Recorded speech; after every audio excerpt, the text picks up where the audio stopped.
Hello, it is I. Now, have you ever gone onto Auto Trader to look up cars because you're bored, then you stumble across a certain car and you're like, whoa, that's cheaper than I thought? Well, we all have. And a lot of these cars deliver insane performance for a great value, some of which are good investments too. So here are 10 insane performance cars which are surprisingly cheap. Now, before getting into this video, let's try and hit 4,000 likes if you guys would like to see some real life car content on the channel, and it really helps with the algorithm. Seeing as over half of you guys watching have not subscribed, do consider subscribing, seeing as we're trying to hit 200k by summer this year. Thank you very much, and now let's get to the first car on this list, which is the Ferrari 612 Scaglietti. Now, the 612 Scaglietti is a very Marmite car. Some say it's ugly, some say it's beautiful, but regardless of what you think of the car, you cannot deny that it's great value for money. Typically, the Ferraris that depreciate below 6 figures are the already cheap ones, with V8 engines, so it took me by surprise finding a modern V12 Ferrari for around 50 to 60,000 pounds. So what do you get for that sort of money? Well, you get a V12 producing over 500 brake horsepower mated to a 6-speed manual automatic gearbox, which could take the car from 0 to 60 in 6 seconds, going on to a top speed of 200 miles per hour in a 2-ton Grand Tourer. That is impressive. And of course, it having 12 cylinders means you get a beautiful exhaust note too. On top of insane performance, you also get a luxurious full leather interior,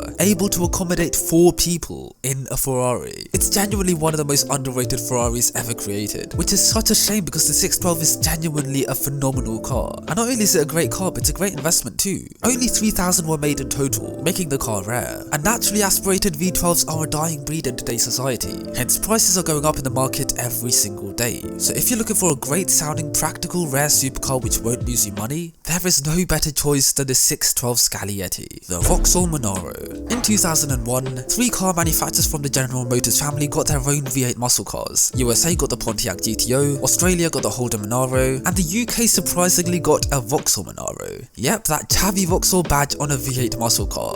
Who would have thought? Of course, the Monaro being a product from General Motors wearing a Vauxhall badge meant it wasn't exactly the most premium car in the world, but that's one of the sacrifices when getting a car that's so powerful for so cheap, and I think it's a sacrifice worth making. I mean, it's a V8 coupe producing 330 brake horsepower, which can launch from 0 to 60 in under 6 seconds and go onto a top speed of above 160 miles per hour in a Vauxhall that you can pick up for under 15 grand. You'd be stupid to not consider getting one. Also, if you get lucky, then you'll be able to pick up a Monaro VXR, which produces 380 brake horsepower. That is Lamborghini Countach power for Ford Fiesta money, and let's be honest, it's a pretty good looking car too, so the Monaro really does deserve to be put in this video. The BMW M6. In 2005, BMW revealed their first ever M6. It had many redeeming features that really shocked the public, from its beautiful yet aggressive stance, the quad exhaust tips, the fact that its chassis code is E63, which is the name of the car's rival, and most importantly, the engine. It was powered by a 5-litre naturally aspirated V10 called the S85, producing 507 brake horsepower, taking the M6 from 0 to 60 in 4 seconds, going on to a top speed of 190 miles per hour, which if you didn't know much about cars is pretty damn quick, especially for a car that weighs the same as a Rolls-Royce Wraith. On top of this insane performance, you also get arguably one of the greatest sounding V10s ever made, on par with the Lexus LFA and Porsche Carrera GT. I mean, have a listen to this. That is the reason why I love V10s. Used M6s go on Auto Trader for just under 20 grand, which is insanely low compared to the 90,000 pounds it retailed for back when it was new. However, if you're up for an automatic example, which the majority of M6s are, then you may have a few gearbox problems, but when it works, the car really does turn into an animal. Thus, the M6 really does deserve a place in this list. The McLaren MP4-12c. In 2011, the Formula 1 team McLaren decided to bring out their very own production cars. They started with this, then moved to the F1, and got serious with this, the MP4-12c, or 12c for short, and it was a phenomenal car, with beautiful styling, active aero, proactive control suspension, and it had these really cool touch sensor door handles, which opened the stunning dihedral doors upwards, revealing the car's true beauty. And look at the thing, it is gorgeous. But it's not all show and no go. It was powered by a 3.8-litre twin turbocharged V8, producing 616 brake horsepower, which is very impressive for a 10-year-old car. This meant the 12c can launch from 0 to 60 in under 3 seconds and go to a top speed of 218 miles per hour,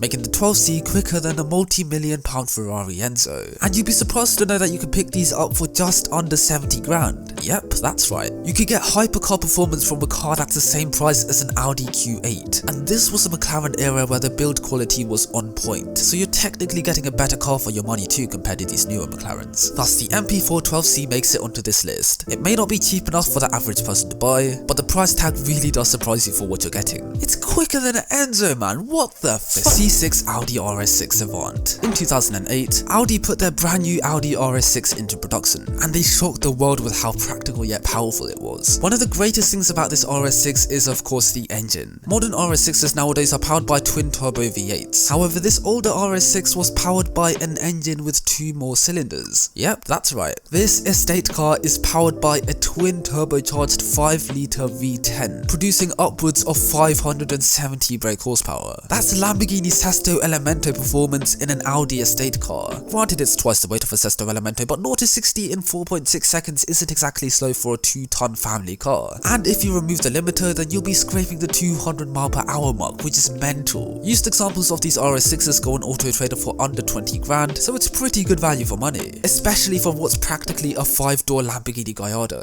In fact, this RS6 is quicker than a V8 Audi R8, which really took me by surprise. Hence, the RS6 had to make it onto this video. It's a seriously impressive car for 20 grand, the Jaguar XKR-S. Now, if you know anything about Jaguars, you'd probably be aware that they are known for their depreciation, and this is especially the case with the XKR-S, which retailed for £100,000 when new, but you can now find for just £40,000. So what do you get for 40 grand? A supercharged 5-litre V8 producing 575 brake horsepower, pushing the car from 0 to 60 in 4.2 seconds, going onto a top speed of 186 miles per hour, which is mental. In fact, it's quicker than an Aston Martin Vantage GT8, which is over triple the price of an XKR-S. And not only is it quicker and cheaper than a Vantage GT8, but it sounds so much better too.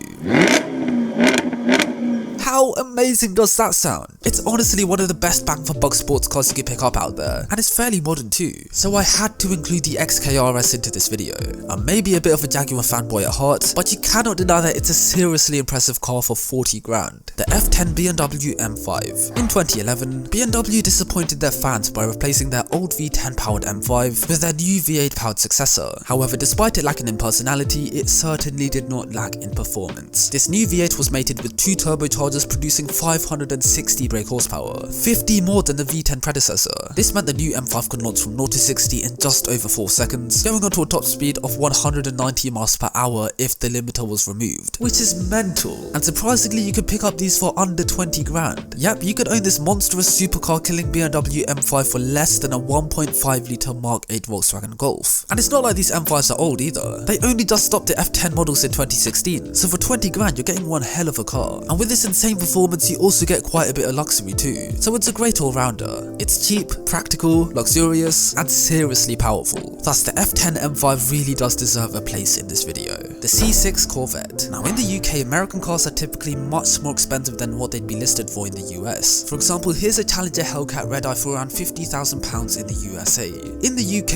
it's double that. However, I was surprised that with Corvettes, the prices are fairly similar, especially with C6s that hover near the 20 grand mark. People spend that sort of money on Volkswagen Golf R's, yet you could buy a Corvette for that. Anyways, for around 20 grand, you're looking at a standard C6 with a 6.2 litre LS motor, producing around 400 brake horsepower, which isn't too shabby. However, if you want to spend yourself another 30 grand, you could get yourself a supercharged ZR1 that produces nearly 650 brake horsepower. That's Lamborghini Murcielago territory for just 50 grand. Mental. I mean, so Corvettes aren't exactly catered towards the European market, and they chug fuel, and they're expensive to insure, and they're expensive road tax, and they're more left-hand drive, but who cares? It's a Corvette. Suck your mum. Don't really. It really took me by surprise finding these cars listed for the same price as the brand new Ford Focus. Hence, the C6 Corvette definitely had to be put on this list. It's amazing value for money. That's the end of the video. I really hope you guys did enjoy. If you found out something new today, then consider subscribing to the channel. Like I said in the start, we're trying to hit 200k by summer this year, so any help would be greatly appreciated. And make sure to hit 4,000 likes if you'd like to see some real life car content on the channel. And I will catch up with you guys very soon. Until next time, have a good one guys, stay safe, stay inside. Until next time, cheers. My dineros, what I'm out to get. Sombrero, I get hat and then I'm out again. Got an A1 Chica with a drive like a 3 litre, that's what she needs D4 like the outfit.